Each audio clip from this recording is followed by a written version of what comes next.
అలాగే కాశీ విశ్వనాథుని యొక్క ఆ యొక్క విభూతి కలిపిన ఆ యొక్క పరమ పవిత్రమైన ఆ యొక్క మా ఏదైతే ఆయన యొక్క అస్తిత్వానికి సంబంధించిన ప్రతీకగా నిలిచిన ఆ కలశాలని మనందరం కూడా అత్యంత భక్తి శ్రద్ధలతో ఆరాధించే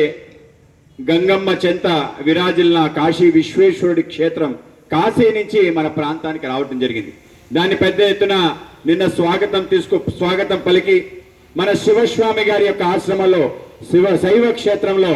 వాటిని నిన్నంతా అక్కడ ఉంచి దానికి విశేషమైన పూజలు చేసి దాన్ని ఆ యొక్క కలశాలు ఇవాళ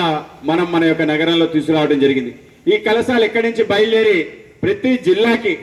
ఒక్కొక్క కలశం చెప్పని వెళ్ళటం,